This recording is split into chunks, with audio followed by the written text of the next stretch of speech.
Hi guys and welcome to Strongman Universe. Over the past few months I've received numerous requests to make a comparison between the 2017 World's Strongest Man Eddie Hall and the 2018 World's Strongest Man Hafthor Bjornsson. The following comparison purely focuses on Eddie and Hafthor's results in strongman events and competitions, and I've done my best to base it on facts and not subjective opinion.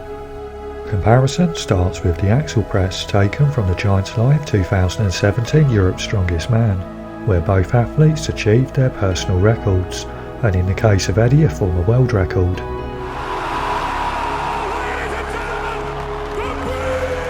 The result of this competition is representative of all the times Hafthor and Eddie have competed in the overhead press, where Eddie has won 5 out of their 6 encounters, and thus takes the win with a press of 216 kilograms or 476 pounds.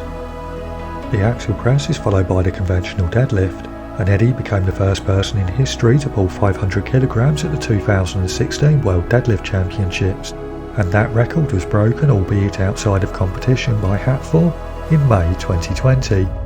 But these lifts are not representative of the times our athletes have faced each other in competition, where Eddie has won 6 out of their 6 meetings.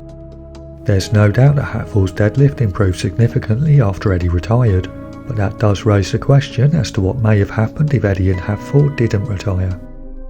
The next event is a plane pull taken from the 2017 World's Strongest Man final that required the athletes to pull an aircraft weighing 26 tons down a 30-metre course in the fastest time possible.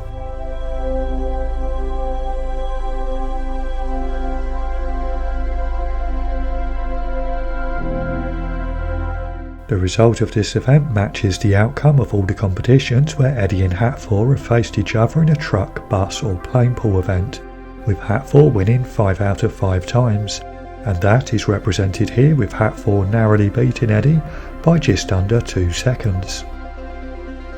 Fourth comparison is a squat lift and features Eddie and Hafthor's best performance in this event. For Hafthor, this was at the 2017 World's Strongest Man final, where he achieved 13 repetitions with the 317 kg or 700 pound axle. Eddie achieved 15 repetitions at the same competition, but his best performance was at the 2014 World's Strongest Man final, where he managed 14 repetitions with a considerably heavier weight of 329 kg or 725 pounds. Apart from the reduction in weight from 2014 to 2017, the other difference was the addition of foam pads on top of the metal bump plates.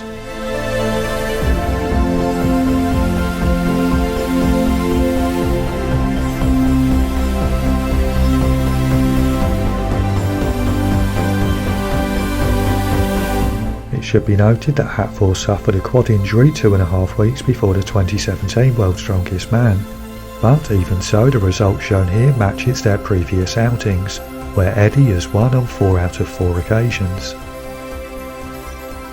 The squat lift is followed by a dynamic event, in this case the tyre flip from the 2017 World's Strongest Man final, which required the competitors to flip a 500 kg tyre 6 times in the fastest time possible, and the winner on this occasion was Hafthor, who completed the event in 28.83 seconds, compared to Eddie who took 35.12 seconds.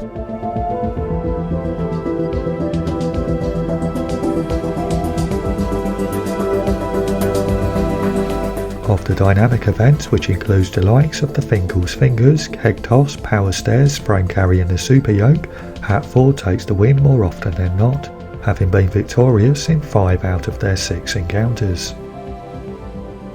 The final comparison is the Atlas Stones that's been a mainstay of the World's Strongest Man since 1986, and here is Eddie and Hafthor's run from the 2016 World's Strongest Man final that saw the athletes lift a set of stones ranging from 138 kg to 200 kg, although it should be noted that Eddie had dislocated his fingers early on in the competition, but the results here are still representative of the times that Hafthor and Eddie have competed in this event, with Hafthor winning 6 out of 7 encounters. That leaves the result of the comparison with Hafthor winning 4 out of the 6 events, which is predominantly due to Hafthor's improved deadlift after Eddie retired. But as I stated previously, during the 5 years that Eddie and Hafthor competed, Eddie won every single deadlift event, which leaves the results from the period looking far closer. On average, Eddie takes the win in all the static events being the squat, deadlift and overhead press, and Hafthor normally takes the victory in the more dynamic events including the vehicle pull, loading race, atlas stones and keg toss. Of the 7 international competitions Eddie and Hafthor have faced each other at, excluding ones where an athlete has withdrew through injury, Hafthor has technically finished ahead of Eddie 5 out of 7 times. But as you can see at the 2014 Strongman Champions League World Final, both athletes finished with the same amount of points, with Hafthor taking the win on countback. With the exception of the 2014 World's Strongest Man Final, the results have been very close, with each athlete finishing the competition within 1 place of each other. In terms of overall competition wins, Hafthor's results are clearly superior with a total of 39 victories compared to Eddie's 14, including 5 major titles. But it's important to consider that Eddie was only active in international strongman for 5 years compared to Hafthor, who competed for 10. Of course, it was Eddie's choice to retire, and even if he had competed for the same period of time, it would be impossible to say what bearing this may have had on the overall result. That brings me towards the end of the video, but it'd be great if you guys could leave a comment below letting me know what you think of Eddie and Hafthor's achievements in strongman. In saying that, I know that there are strong opinions among the fans of each athlete, so I would ask that you keep your comments respectful to the athletes and each other. I've left Eddie and Hafthor's social media links as well as credits for World's Strongest Man, Giants Live and Official Strongman in the description below, so please check those out and give them a follow. And finally, if you enjoyed the video, it would be great if you could help support my channel by hitting like, sharing the video and subscribing. Thank you.